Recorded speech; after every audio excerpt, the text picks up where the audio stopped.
Hello Cancer, Cancer Rising and Cancer Moon people. This is your monthly astrological horoscope for April 2017. And a quick reminder for you guys, remember these videos are talking about the big sweeping seasonal shifts that go on throughout the month, and they tend to last longer than just a few days or even a week. So if you're looking for shorter term angles, shorter term shifts, I would recommend checking out your weekly horoscopes. The first half is exclusively devoted to astrology, so there's something for everybody. And of course, if you'd ever like to get a session with me, you can always follow the links below or go to integrativemysticism.com. So, what is going on with April? April is kind of like the month, okay? A lot of people might even just call it that because there are a lot of retrogrades going on. However, I want to say 2 of the 4 are actually going to be quite nice to everybody in a lot of ways, because 2 of the planets that are deciding to take a bit of a snooze might have been causing some problems for certain folks, certain places, and certain signs, and they are getting a nice, well-deserved break. So let's just dive right in and see what's going on. Now, on the 2nd of the month, we've got Venus. Still retrograde. Venus is going to be retrograde up until the 15th of the month. It's going back into Pisces, into your 9th house of higher education, your spiritual life, government and legal proceedings, as well as long-distance travel. And with Venus retrograde, Venus retrograde, again, it always brings out the insecurity with people in this area. It brings out issues with instant gratification, temptation, and unnecessary risks to feel good in the moment. And with Venus retrograde going into this area, however, I'm not seeing a lot of temptation for you. For some reason, I'm getting kind of a feeling that there may be some kind of cognitive dissonance that comes up in the first 2 weeks of the month, especially for those of you who are involved in any kind of higher education or, maybe, I guess you could say, like college, university, scholastic type of communities, or perhaps even involved in a bigger spiritual group or religious community. There may be something that needs to be discussed about the culture there, whether it's the political culture, the spiritual culture, the traditional culture, and how you may be feeling like you've kind of either outgrown it, or there's something that's rather unsavory about it that you can't ignore. Now that might not sound like a big deal, but it can be a big deal, especially when we're dealing with things like family, when we're dealing with friends, when we're dealing with lovers. And some of you may be feeling like you're kind of losing touch, or maybe even losing your affinity for this entity or for this influence that maybe you have come to kind of count on. And even if you're non-religious, even if you're an atheist watching horoscopes, the thing, which is feasible, by the way, when it comes to Venus retrograde, there's sort of still this big sort of dissatisfaction that needs to be addressed in this area. This can also indicate a need to pay attention to where you're tempted to do something to expedite or perhaps even escalate a legal situation or a government situation you are in to try and rush it to fruition. Do not do that. Do not let anyone try and force you to do that during Venus retrograde, because it will not work out.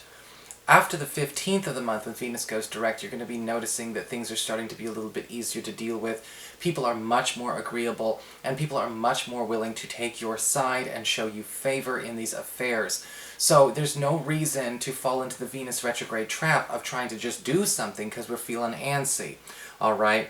Don't be jumping schools, don't be, deciding to burn bridges socially, don't be going out of your way to change everything about a legal situation that you're in, or a travel plan that you've got going on. Don't tear it all up to pieces. Don't try and rearrange everything so much, in the first 2 weeks of the month, because that could just be a Venus retrograde impulse and not the real healthy deal. Wait till afterwards, and we'll be good to go. On the 6th of the month, we've got Saturn turning retrograde in your 6th house, your area of reputation and physical health. And this is going to be a huge relief for a lot of you Cancer people, because when we talk about the work area, the physical health, this can also be a money area because of that work involved.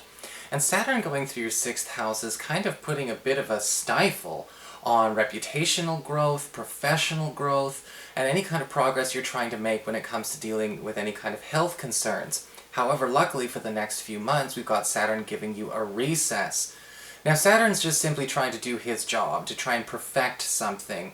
crushing something into a diamond out of coal, but we do need a break every once in a while, and this is the break you're going to get.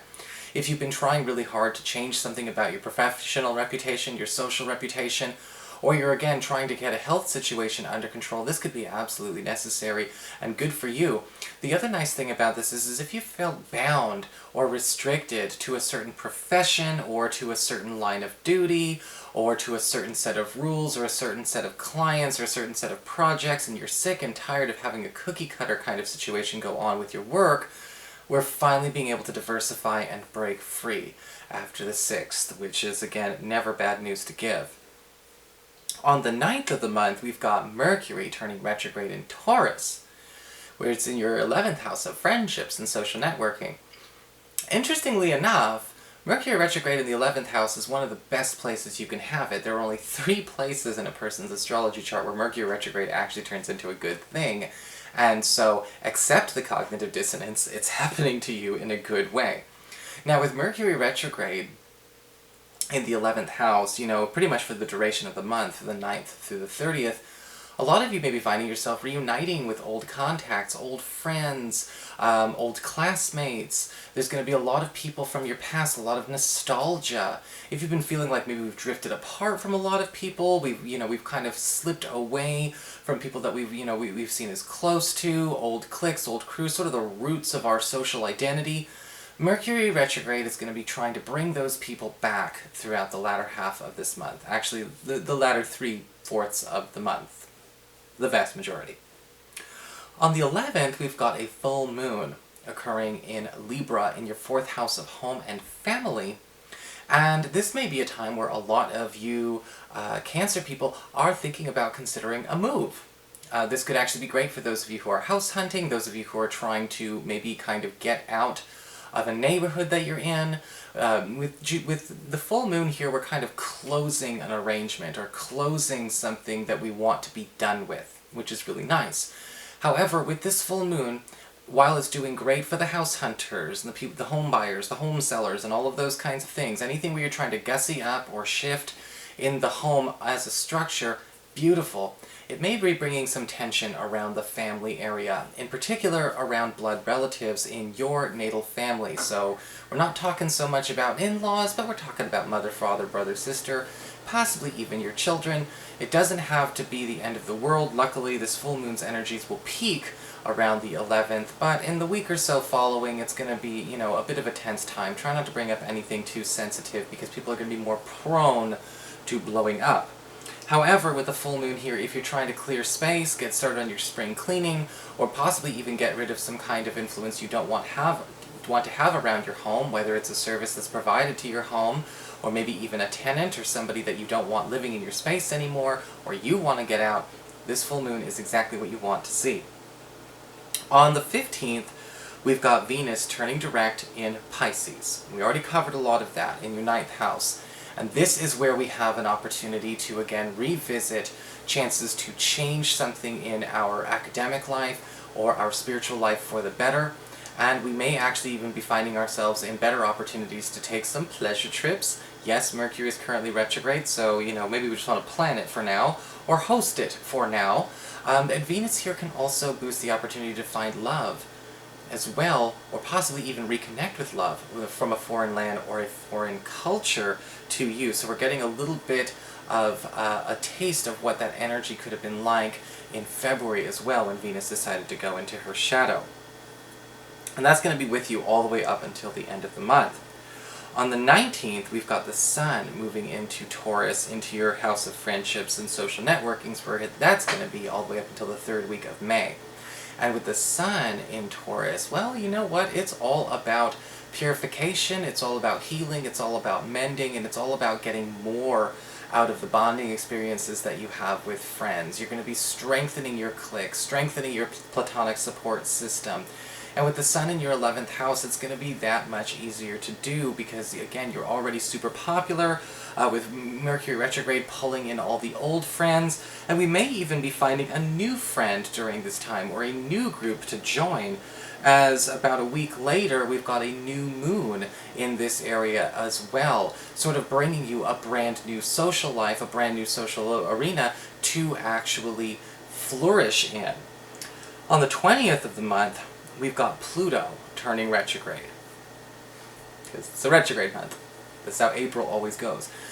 We've got Pluto turning retrograde in Capricorn, in your 7th house of partnerships, your closest one-on-one relationships, your boyfriend, girlfriend, BFF, husband, wife, business partner, again, things along those lines. And with Pluto going retrograde, it's kind of bringing up a lot from the past, and we have a lot of that theme going on with you socially anyway. But with the Pluto retrograde, it's talking about second chances as well, bringing old opportunities back from the dead, so to speak. And this may be, again, we have such a huge theme of reunions energetically for you Cancer people. You might find yourself cleansing and clearing away, a lot of beef, a lot of negative energy that may have been surrounding you and a friend, or you and somebody who could have been a lover but never got the chance. However, a lot of old stuff could be coming up as well for you and a current partner to be dealing with. This might not be your old business. This might be old stuff that we want to deal with. Old stuff, old topics of conversation. Maybe we put the topic of having children on the table, or moving on the table, or, changing careers on the table, or anything along those lines. We've thought about bringing them back. Well, we might actually bring it back during this Pluto retrograde. What have we left by the wayside that didn't belong, stuck there? The thing about Pluto retrograde, though, is that you have to make room for these things. Pluto retrograde also teaches us a lesson while it gives us a chance to relive. And with Pluto retrograde, that lesson very much is, safely, but surely, you need to have room for the stuff you want in your life. You can't bring everything with you into a new phase in your life. It doesn't work. There's too much clutter sometimes. There's too much taking up room. If there's too much unfinished business here, there's no room for the other unfinished business. Sometimes you just need to leave business unfinished and drop it so you and your partner, you and your prospective partner, can thrive. And this might actually be something to pay attention to, especially between April and September, because that's how long this retrograde is. But for the most part, it's working for you, not on you. On the 21st, we've got Mars, planet of action and energy, going into Cancer. Into Gemini. Gemini, your 12th house of past, your secrets, your hidden zone, things that you keep in private. And with Mars going into the 12th house, a lot of the time, and this is just sort of a once in a 2-year thing that can happen, it can kind of slow down a bit of our physical energy. And so a lot of you Cancer people want to make sure that, you are using your time wisely and judiciously. You may find that your physical vitality is going to kind of dwindle a little bit at the end of this month and going into early May. However, with Mars in the 12th house, it's also time to be putting a lot of energy behind a creative project or something that you've been working on individually or in a very, very tight, small group. If you want to launch or debut something, whether it's a writing project or an art project, or maybe even a proposal that you've been working on submitting to, a boss or something like that, Mars is going to allow you to have the go-ahead and get a lot of that work done behind the scenes with them, get more of that private time that you want. Just be careful, this is not a very extroverted energy, it's not a big picture energy, it's a detail-oriented energy. It will get you the success that you want and deserve, but you have to go at it the way Mars is saying. It's got to be Mars's way. That's how that planet works. Finally, on the 28th, we've got Venus moving into Aries, into your 11th house of friendships and social networking, direct. It's really more of a May aspect when you think about it because it's the 28th of the month, but it will be bringing more love again to your career, okay, and not your 11th house. It's going to Aries, your 10th house of career. And so we've got more popularity, we've got more favor, and people taking a shine to you, those of you who are looking to actually drum up more money or even make negotiations to request it. So all in all, it's a fantastic month. Retrogrades aside, or in spite of, I should say. So if you liked this video, Cancer, I hope you enjoyed it. I really do. If you did, please like, share, and subscribe. You know I appreciate it. And of course, if you'd like to get a session, you can always follow the links below, or go to integrativemysticism.com.